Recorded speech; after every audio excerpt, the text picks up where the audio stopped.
크리스마스입니다, 여러분. 얼마 전에 새해 복 많이 받으시라 인사드렸던 것 같은데 정말 눈 깜짝할 새 크리스마스가 왔습니다.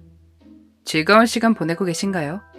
저는 크리스마스이기도 하고 오늘 영상을 쉴까 생각했지만 안전 때문에 직후 크리스마스를 보내고 계실 여러분과 함께하기 위해 영상을 준비했습니다.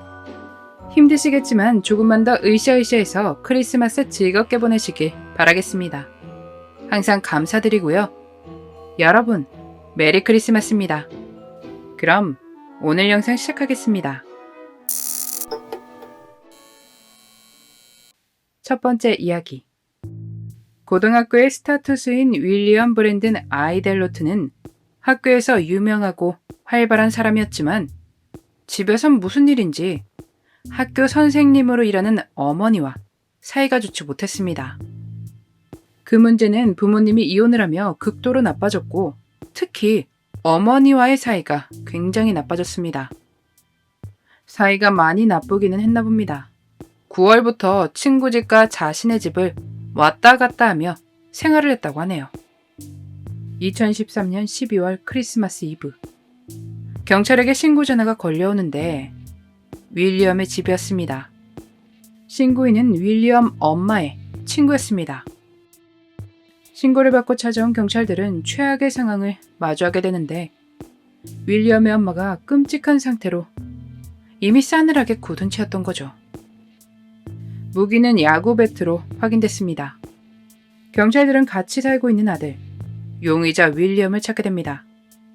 3시간 뒤에 친구 집에 있던 윌리엄을 체포합니다. 경찰이 윌리엄에게 질문하자 그는 순순히 인정했습니다. 자신이 저지른 일에 대해 고백하며 미소를 지었죠. 그는 자신이 야구 배트를 어떻게 사용했는지 상세하게 설명했습니다. 신문 당시 윌리엄의 옷이 깨끗했던 것으로 보아 모든 일을 끝내고 갈아입은 것으로 보였습니다. 대체 이런 일을 왜 저지른 것이냐 질문하자 가족들이 자신을 약물 프로그램에 보냈고 자신이 나쁜 약을 한다고 잘못 믿고 있어 화가 났다고 대답했습니다. 엄마에게 그렇게 한 것에 대해 어떤 감정이냐고 질문하니 내가 옳은 일을 한 것처럼 느껴져요. 라는 대답을 했습니다. 윌리엄은 정신과 전문의에게 보내졌고 그가 정신분열증을 앓고 있다는 진단이 나옵니다. 이 의사는 재판에서 윌리엄이 자유로워진다면 분명 사회에 위험이 될 것이라 말했습니다. 그래서 윌리엄은 무죄를 받지만 정신병원에 들어가게 됩니다. 그의 사건은 정기적으로 검토될 것이며 그가 사회로 돌아오지 못하도록 최선을 다해 막겠지만 아주 먼 미래에 풀려날 수도 있습니다. 정신질환으로 문제가 있다고 해도 무죄가 내려진다는 것은 다시 생각해도 어이가 없습니다. 검사들이 풀려나지 않도록 노력한다고 하니 그가 마지막 순간까지 병원에 남기만을 바라보며 첫 번째 이야기 마치겠습니다.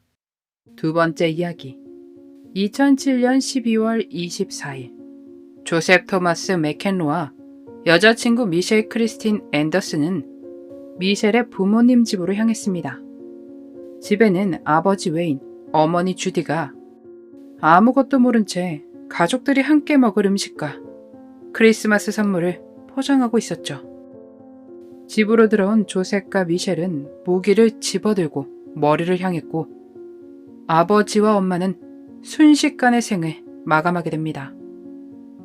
조셉과 미셸은 아버지와 엄마를 끌어내 다른 곳에 숨기고 오빠 가족들을 기다렸습니다. 그리고 곧 오빠 스콧과 아내 에리카, 또 두 사람의 자녀 올리비아와 나단이 집에 들어왔고 그들 역시 생을 마감하게 됩니다. 두 사람은 일을 마친 뒤 집을 떠났습니다.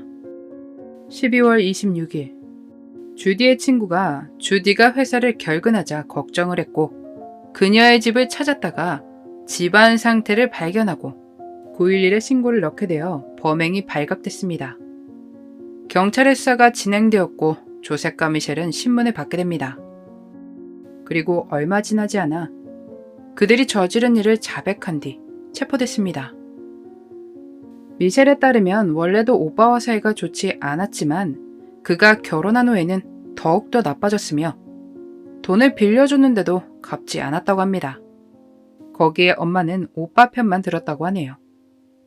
또 자신과 남자친구 조셉은 부모님 소유의 트레일러를 임대해 살고 있었는데 월세를 잘 내지 않았던지 이 문제로 종종 다툼이 벌어졌고 그 때문에 화가 났었다고 전했습니다.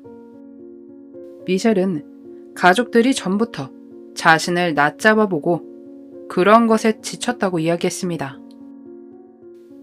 이 두 사람에 대해 이웃들 평은 그다지 좋지 못했는데 사람들과 어울리지 않고 조용히 집에서만 보내는 사람들이었으며 그들의 마당에 고양이나 아이들이 놀다가 실수로 들어가게 될 경우 길길이 날뛰다가 진정되면 사과를 했다고 합니다.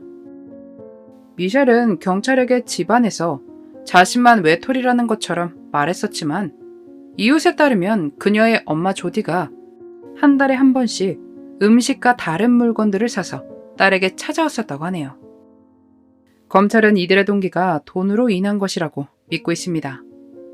조셉은 사형을 피하기 위해 죄를 인정했고 미셸은 뒤늦게 죄책감 때문인지 사형을 내려달라 호소했었는데 갑자기 다시 마음을 바꿉니다. 이 부분은 변호사들이 새로 바뀌며 설득 때문인지 어쩐지 마음을 바꾸었을 것이라고 추정하고 있습니다. 최종적으로 두 사람은 2016년 4월 종신형을 선고받고 수감되어 있는 상태입니다. 미셸이 말한 것처럼 오빠와 자신을 향한 애정이 달랐는지에 대한 것은 알 길이 없습니다. 어쩌면 미셸은 더 많은 애정을 갈구했기에 만족하지 못했던 걸 수도 있습니다. 헌데 미셸이 고등학교 댄스 파티에 참여한 사진들을 보면 서운하거나 섭섭한 정도였지 않았을까 싶습니다. 사진에서 보면 나름 밝아 보이고 즐거워 보였거든요.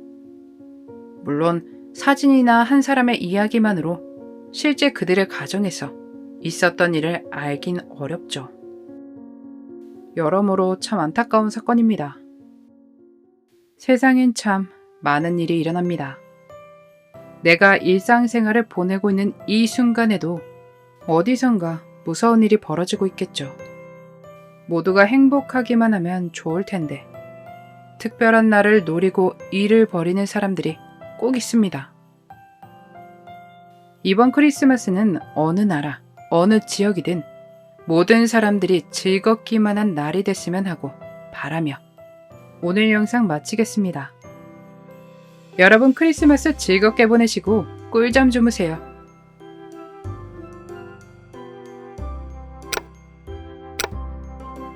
마지막까지 시청해주셔서 감사합니다. 좋아요와 구독은 저에게 큰 힘을 줍니다.